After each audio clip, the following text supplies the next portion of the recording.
Je vous propose la lecture du début du chapitre 9 des Tribulations d'Antoine.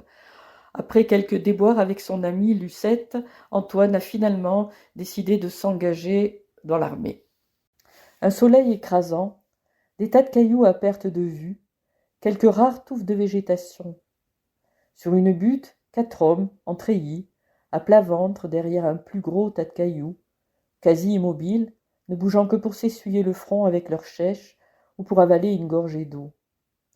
Un petit douar en ligne de mire à quelques centaines de mètres.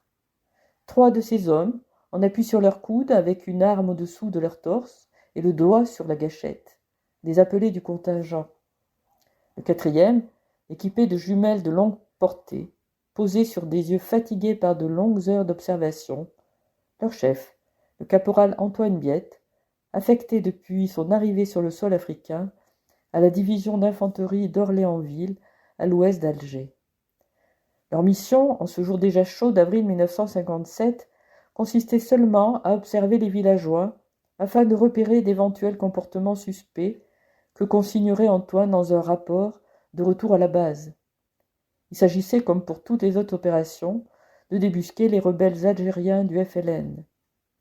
Mais il n'apercevait que des villageois, travaillant paisiblement leurs vergers d'agrumes, des femmes s'occupant de leur linge dans un oued, et des enfants jouant dans les ruelles. Si des rebelles se trouvent parmi eux, ils simulent bien, pensait-il. Aucune de ces missions n'avait encore abouti à des arrestations. Pour Antoine, elles n'avaient donc pas d'utilité, une perte de temps. Seules les opérations de ratissage rencontraient parfois quelques succès. Il partait dans les petites villes alentours en unité d'une dizaine d'hommes armés, la plupart du temps de nuit. Les soldats demandaient leur identité à tout quidam présent dans la rue. Ils poussaient brusquement du pied les portes des maisons qu'ils fouillaient sans vergogne. Certains brutalisaient parfois les habitants en les pointant de leurs armes. D'autres s'amusaient même avec des femmes terrorisées. Ces comportements honteux, sur lesquels les gradés fermaient généralement les yeux, révulsaient Antoine qui les jugeait indignes. Non seulement le sens de l'honneur militaire est bafoué, mais la violence, ça ne peut qu'engendrer de la colère et encourager une rébellion encore plus importante. En m'engageant, je n'avais pas pensé que de telles actions relevaient du rôle de l'armée. Pour moi, c'est plutôt du maintien de l'ordre, et c'est le travail de la gendarmerie ou de la police. Il gardait bien sûr ses pensées pour lui.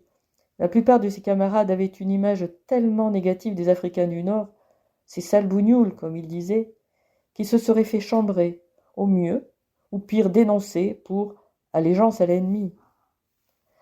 Après 2 mois de préparation au régiment d'infanterie de Clermont-Ferrand, il était parti gonflé à bloc, avec des objectifs qu'il pensait bien plus honorables. Je pars pour défendre ma patrie et mettre fin à l'insurrection menée par des nationalistes qui veulent pousser dehors la France et les Français, se répétait-il.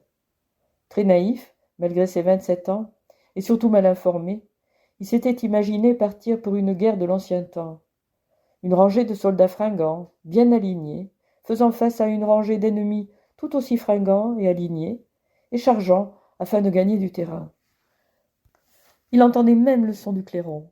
Mais il s'agissait ici d'une guérilla sournoise, entre 2 camps, utilisant des méthodes non conventionnelles et condamnables, auxquelles il n'était pas préparé. Et il n'avait pas encore tout vu.